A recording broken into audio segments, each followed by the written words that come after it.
Joseph Mar Gregorios Yakobaya സഭയുടെ അടുത്ത കത്തോലിക്ക ബാവയാകും. നിലവിൽ സഭയുടെ മലങ്കര മെത്രോപ്പൊലിത്തയാണ് ജോസഫ് മാർ ഗ്രിഗോറിയോസ്. സ്ഥാനാരോഹണം ഉടൻ നടത്തുമെന്ന് അപ്രേം ദ്വിതീയൻ പാത്രിയാർക്കീസ് ബാവ മലയെക്കുറിച്ച് ദയറയിൽ വെച്ച് പ്രഖ്യാപിച്ചു. We are at peace knowing that our church here is well taken care of by our beloved brother in Christ, His Eminence Mar Gregorios Joseph, who is our Malankara Metropolitan, assistant to the Catholicos, and who has been recommended by all church bodies to be the Catholicos, God willing, soon.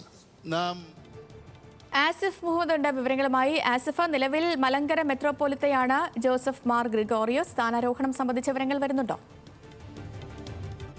തീർച്ചയായും യാക്കോബായ സുറിയാനി സഭയുടെ നിയുക്ത കാതോലിക്കയായി Joseph Mar ഗ്രിഗോറിയോസിനെ നേരത്തെ തന്നെ ഇതുമായി ബന്ധപ്പെട്ട managing committee അടക്കം തീരുമാനമെടുത്തിരുന്നതാണ്. അത് പ്രധാനമായും അന്തരിച്ച കാതോലിക്ക ബസേലിയോസ് തോമസ് പ്രഥമൻ കാതോലിക്ക വിൽപത്രത്തിലടക്കം ജോസഫ് മാർ ഗ്രിഗോറിയോസിനെ ഇതുമായി ബന്ധപ്പെട്ട് കാതോലിക്ക ആക്കണമെന്ന് അദ്ദേഹത്തിന്റെ ആഗ്രഹം പ്രകടിപ്പിച്ചിരുന്നു.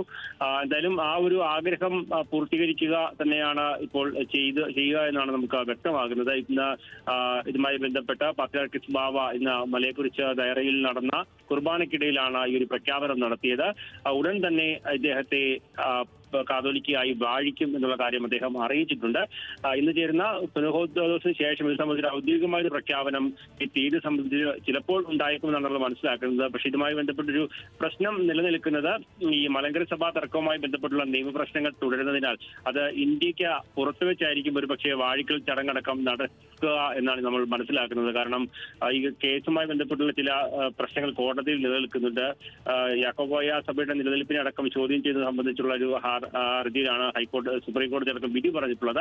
അതുകൊണ്ട് ഒരുപക്ഷെ വാഴിക്കൽ ചടങ്ങ് അടക്കമുള്ള കാര്യങ്ങൾ ഇന്ത്യക്ക് പുറത്തുവെച്ച് നടക്കാനുള്ള ഒരു സാധ്യതയാണ് ഉള്ളത്. ഒരു പക്ഷേ ഇന്നത്തെ സുനഹോദോസിന് ശേഷം എന്നത്തേക്ക് വാഴിക്കൽ ചടങ്ങ് ഉണ്ടാകും എന്നുള്ളൊരു തീരുമാനം പ്രഖ്യാപിച്ചിരിക്കും. അതായത് മാനേജിംഗ് കമ്മിറ്റി അടക്കം നേരത്തെ തന്നെ ജോസഫ് മാർ ഗ്രിഗോറിയോസിനെ കാതോലിക്ക ബാവ ആക്കണം എന്നുള്ള ഒരു ശുപാർശ മുന്നോട്ട് വെച്ചിരുന്നതാണ്. ഇനി സ്വാഭാവികമായും മലങ്കര യാക്കോബായിട്ട് സുറിയാനി അസോസിയേഷൻ ചേരേണ്ടതുണ്ട്. നിയമപരമായ ചില നടപടികൾ പൂർത്തിയാക്കാൻ പാത്രിയാർക്കീസ് ബാവ പ്രഖ്യാപനം നടത്തിയാൽ പോലും അത് പിന്നീട് മാത്രം ഈ ഒരു അസോസിയേഷൻ ചേർന്ന് അതിനൊരു അംഗീകാരം കൊടുത്താൽ മതിയാവും. എന്തായാലും തീയതി സംബന്ധിച്ച് ഉടൻ തന്നെ ഒരു തീരുമാനമാകും. പാത്രിയാർക്കീസ് ബാവ ഇന്ത്യയിൽ നിന്ന് മടങ്ങുന്നതിന് മുമ്പ് തന്നെ ഇത് സംബന്ധിച്ചൊരു പ്രഖ്യാപനം തീയതി സംബന്ധിച്ച് ഉണ്ടാകുമെന്നാണ് നമുക്കിപ്പോൾ മനസ്സിലാക്കുന്നത്. ശരി ആസിഫ. ജോസഫ് മാർ ഗ്രിഗോറിയോസ് യാക്കോബായ സഭയുടെ കാത്തോലിക്ക ബാവയാകും. വിവരങ്ങൾ നൽകുകയായിരുന്നു ആസിഫ് മുഹമ്മദ്.